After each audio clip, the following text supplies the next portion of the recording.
윤석열 대통령 국정 지지율이 10%대로 떨어졌습니다. 비서실장님, 예. 19%대는 윤석열 대통령 취임 이후 처음인 거 네. 확인하셨죠?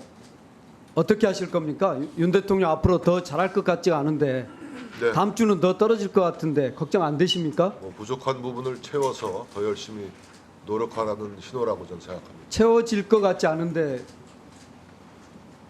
그런가요? 질문의 요지를 잘 모르겠습니다. 예.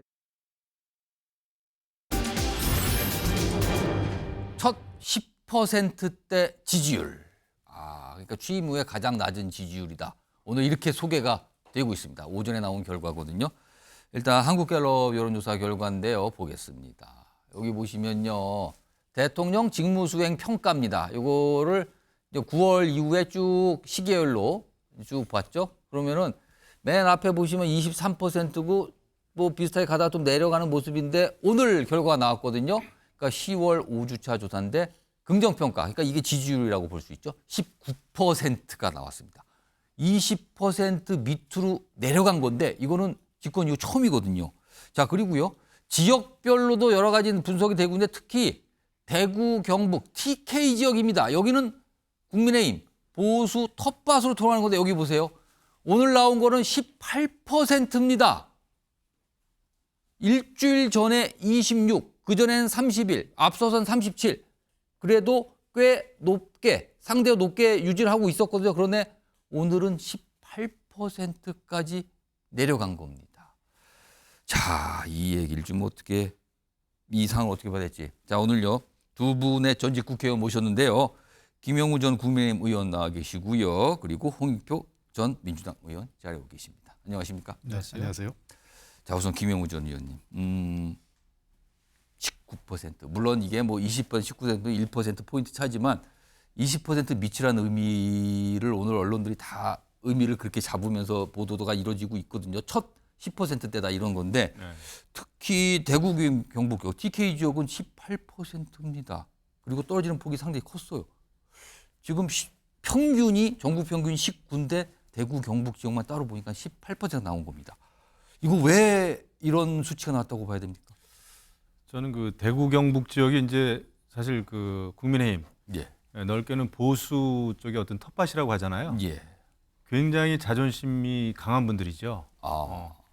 그런데 지금 그 어떤 보수주의자들 어떻게 보면 예. 이 텃밭이 굉장히 자존심이 상해 있다 생각을 합니다. 음. 그리고 기본적으로는 이제 박근혜 전 대통령하고 윤석열 대통령하고는 조금 달라요.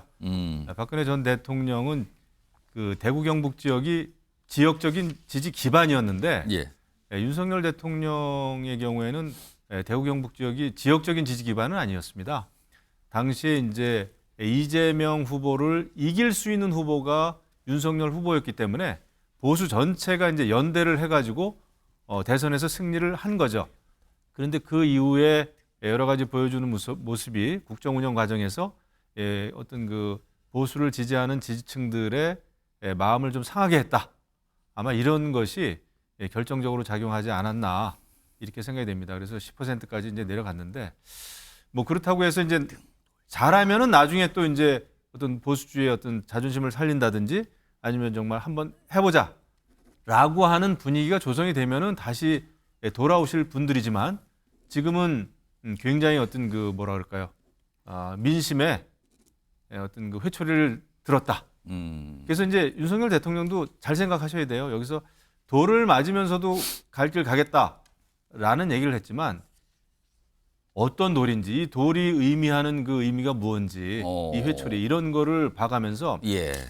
돌을 너무 많이 맞으면은 예. 갈 곳이 없어집니다. 가는 게 아니라 제대로 서지도 못해요. 그래서 국정 운영 자체가 불가능해집니다. 그래서 어떤 그 전광판을 안 보겠다라고 과거에 얘기는 했습니다만은 이거는 결국은 그 이 돌이라고 하는 것은 민심이거든요. 예. 그래서 지금은 굉장히 좀 곱씹어 볼 시기다 이런 생각이 드네요. 오늘 또 한 가지 지지율 조사가 공개가 됐죠. 이것도 좀 화면으로 보겠습니다. 여기 보면 엠브레인 퍼블릭 이렇게 돼 있어요. 이제 문화일보 뭐 의뢰인데요. 긍정평가, 부정평가 수치가 있죠. 그러니까 긍정평가니까 이게 지지율로 볼 수가 있는 거죠. 여기는 17%를 기록했습니다. 역시 10%대입니다. 지금요. 홍익표 전 의원님, 전체적으로 봤을 때 윤석열 대통령의 지지율 하락세, 그러니까 10%대 지지율이 처음으로 기록이 된 거예요. 이 원인 이거 어떻게 좀 판단하십니까? 네. 갤럽 지지율 보면은 예. 이게 19% 나온 거면 플러스 마이너스 오차 범위를 감안하면 되게 16%에서 22%라는 얘기가 되죠. 오차 범위를 따지면 그렇게 따지면요. 됩니다. 이건 굉장히 이제 그 내려갈 만큼 내려간 거다 이렇게 생각이 됩니다. 과거 박근혜 대통령 탄핵 시절에 한 자릿수까지 떨어졌거든요. 예. 사실 한 자릿수 가면 의미가 없습니다. 그 다음부터는요.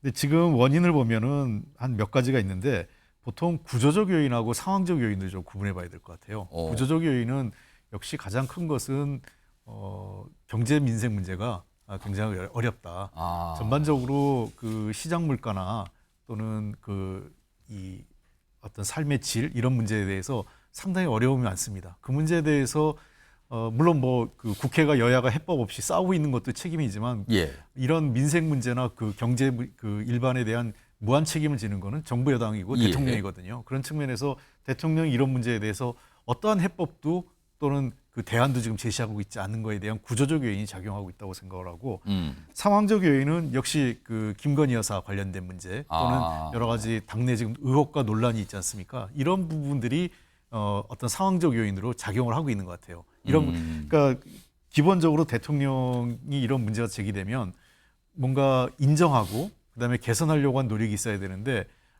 국민들이 보기에 매우 오만과 독선, 그러니까 인정도 안 하고 뭘 바꾸려고 하지도 않고 경청하지도 않는 모습에 대해서 지지율이 계속 하락하고 있는 거고 그게 소위 그 보수의 텃밭이라고 하는 가장 핵심 지지 기반인 TK에서도 이런 그 지지율 하락이 일어난 것은 오만과 독선에 대해서 조금 그 회초리를 과감하게 든 것 아니냐. 거기에 이제 하나 더 덧붙인다면 여권 내 분열 상황도 이런 그 요인 더 추가적으로 지지율 하락을 부추기는 요인이 됐다고 봅니다. 자, 그러니까 많은 분들의 삶이 너무 팍팍한 거죠. 민생에 관한 이유가 하나가 있었고요. 그 상황적 이유는 김건희 여사 관련된 여러 가지 논란과 의혹, 그리고 여당 내가 약간 분열상을 보이는 거, 이런 게 다 겹친 결과가 지금 이렇게 나온 거 아니냐라는 분석이신데요. 지금 국정감사가 이제 거의 끝나서 막바지죠. 오늘 국회에서는 운영위원회, 대통령 비서실을 상대로 이제 국정감사 여기 질의응답들이 좀 있었거든요. 여기에서도 지지율과 관련된 얘기들이 꽤 많이 나왔습니다. 일단 그 모습 좀 확인해 보겠습니다. 비서실장으로서 어떤 답변 주시겠습니까? 부족한 점이 많다고 생각하고 대통령을 지근거리에서 보필하는 사람으로서 너무 송구하다는 말씀도 드리고 부족한 부분을 채우기 위해서 더 배전의 노력을 기울였다는 다짐을 드리겠습니다. 높은 지지도가 물론 아니겠습니다만 다른 나라의 경우에도 서방 국가를 보더라도 직전에 뭐 기시다 총리도 계속 15% 13% 내외였고 뭐 유럽의 정상들도 20%를 넘기는 정상들이 많지 않습니다, 사실. 오늘 비서실장님 모습을 보니까 무슨 뭐 개선 장군인 것 같습니다.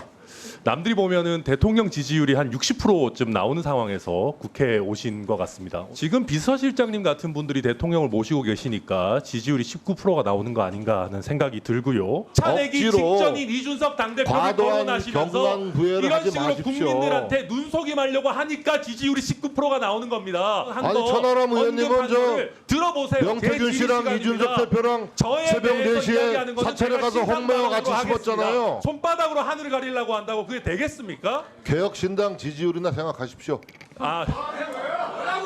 지금 장난하시는 뭐 하시는 겁니까? 저희 지지율은 저희 지금 개혁신당 지금 국정감사 하시는 겁니까? 위원장님 사과 자, 잠깐 시간 좀 멈춰주세요. 자 사과하십시오. 사과는 아니에요. 저기 천하람 의원님, 사과 못합니다. 천하람 의원님. 야 아까 금두라고 그랬죠? 그 금두를 내는 거예요, 방금. 지금 자, 잠깐만요. 예, 천하람. 오늘 이런 상황이었습니다. 정진석 대통령 비서실장이 출석했고요. 뭐 다른 참모들도 같이 있었죠. 그리고 특히 이제 오늘 공개된 지지율과 관련돼서 질문들이 있었는데 저런 모습이 있었습니다. 홍익표 전 의원님 어떻게 보셨습니까? 전 뭐 여야를 가리지 않고 국회에서 저런 모습을 보인 것은 정부 측 관계자가 있을 수 없는 일입니다.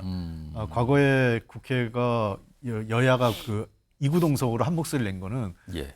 국무위원 또는 정부 측 관계자가 오만하거나 국회를 무시하는 발언을 했을 때에는 함께 질책을 했습니다. 예. 정진석 비서실장이 본인이 아마 다선 국회의원이고 국회 부의장까지 했기 때문에 예. 천하람 의원이 초선에 자기가 보기에는 아주 그 사소한 일개 의원에 불과해 보일지 모르겠지만 경험이 좀 뭐랄까요? 경험이 별로 없는 거다 이렇게 생각을 혹시 예. 한 걸까요? 그렇다 하더라도 지금은 그 헌법기관으로서 그 국민을 대표하고 있고 본인은 대통령실을 대표해서 비서실장으로 나왔지 않습니까? 저런 식의 답변 태도는 여야를 불문하고 매우 잘못된 거고요. 두 번째는 대통령의 지지율이 낮아지는 원인이 아까 제가 오만과 독선이라고 했지 않습니까? 그러면 비서실장이라도 자세를 낮추고 송구하다 상황을 겸허하게 보고 있고 저희들도 이런 문제를 타개하기 위해서 노력하겠다 이런 낮은 자세를 보이는 게 기본인데 예. 저런 식으로 그 개혁신당 지지율이나 신경 써라. 뭐 그 또 당신들 뭐 칠불사간 얘기나 이렇게 하고 그러니까 논점을 벗어난 얘기거든요. 논점을 벗어난 얘기로 그 국회의원과 싸우려고 하는 것은 매우 부적절한 태도고 저런 그 비서실장의 저런 태도가 대통령실의 이미지를 더 나쁘게 하고 지지율을 하락시키는 요인으로 작용하지 않을까 생각합니다. 일단 저런 모습이 있었고요. 지금 뭐 자막으로 나가는데 부족한 부분 채우기 위해 더 노력을 하겠다. 더 많은 노력하겠다 이런 입장은 나왔는데 김영우 전 의원님 지금 지지율과 관련해서 사실은 지지율상으로는 좀 위기라고 볼 수도 있는 상황이에요. 이 상황을 좀 벗어나거나 타개하기 위해서 어떤 대책을 좀 조언하실 수 있을까요? 제가 보기에는 크게 봐서는 두 가지인 것 같아요. 예. 제가 만약에 이제 대통령실에 있다 그러면은 예를 들면은 대통령과 명태균 씨의 무슨 전화 통화나 뭐 이런 거 그런 거는 이제 세부적으로 법적인 준비를 차분하게 할 필요는 있습니다. 예. 그거는 뭐 드러내놓고 할 수 있는 건 아니에요. 예. 그건 분명히 중요한 일입니다. 하지만 지금 전반적으로 봤을 때 중요한 것은 태도나 자세 전환 같아요.